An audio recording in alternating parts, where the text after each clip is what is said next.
Praise the lord. దేవునికి స్తోత్రం. క్రీస్తునందు ప్రియ సహోదరి సహోదరులారా, మన ప్రభును రక్షకుడు నైన యేసుక్రీస్తు నామములో మీకు వందనములు తెలియజేస్తున్నాము.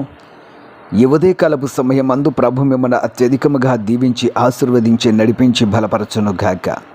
ఈ దినము యొక్క వాగ్దానము, యెహోవా నేను ఇరుకున పడి ఉన్నాను, నన్ను కరుణింపుము. కీర్తనల గ్రంథము 31వ అధ్యాయము 9వ వచనం. క్రీస్తు నందు ప్రియ సహోదరి సహోదరులారా, ఇరుకున పడియుండుట లేక ఇరుకున ఉన్నటువంటి స్థితిని గురించి దావీదు తెలియజేస్తూ ఉన్నాడు. అతడు ఎప్పుడైతే ఇరుకున పడి ఉన్నాడో ఆ స్థితిలో ఆయన దేవునికి ప్రార్థన చేస్తున్నాడు.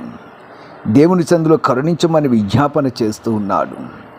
ప్రియ సహోదరి సహోదరులారా, మన మార్గము ఇరుకు మార్గమనియు ఈ యొక్క రక్షణ మార్గము ఇరుకును సంకుచితమై ఉన్నదని బైబిల్ గ్రంథం మనకు తెలియజేస్తుంది.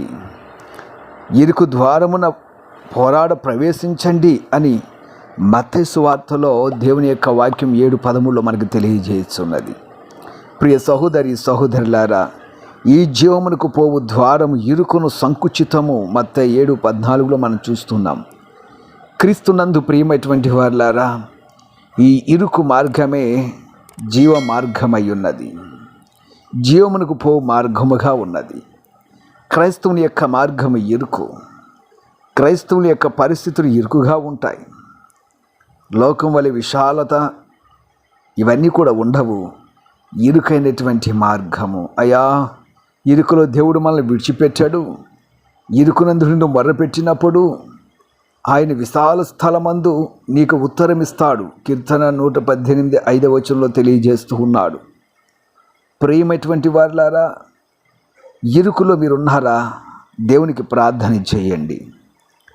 ఇరుకు, ఆపదలు, శ్రమలు, ఇబ్బందులు, కష్టాలు, నష్టాలు, ఏటూ తోసని పరిస్థితి, అయోమయ పరిస్థితులు నీ జీవితంలో ఎదురైనప్పుడు ఇదే ఇరుకు మార్గం, అదే ఇరుకు. ఆ ఇరుకులో నుండి ఆ క్షణములో నువ్వు దేవునికి ప్రార్థన చేయి. ఎప్పుడైతే నువ్వు దేవునికి ప్రార్థన చేస్తున్నావో ఆయన విశాల స్థలమందు నీకు ఉత్తరం ఇస్తాడు. విశాల స్థలము, దేవుని యొక్క స్థలము విశాలమైనది, దేవుని యొక్క మార్గము విశాలమైనది. ఎందుకంటే నీ ఇరుకును విశాలతగా చేయువాడు దేవుడు.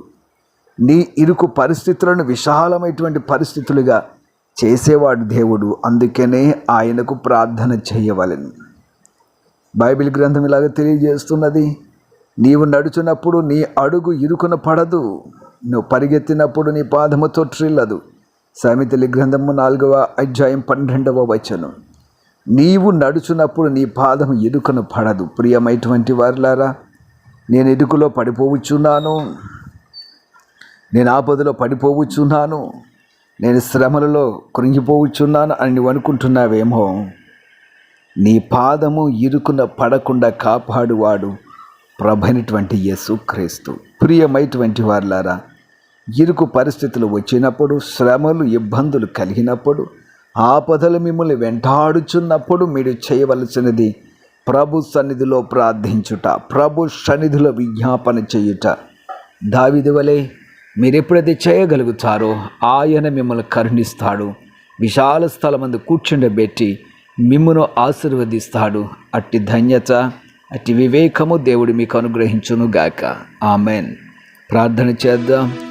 ప్రియ పరమ తండ్రి, నీ బిడ్డలను ఇరుకునందుండి కాపాడి విశాలమందు ప్రవేశపెట్టండి.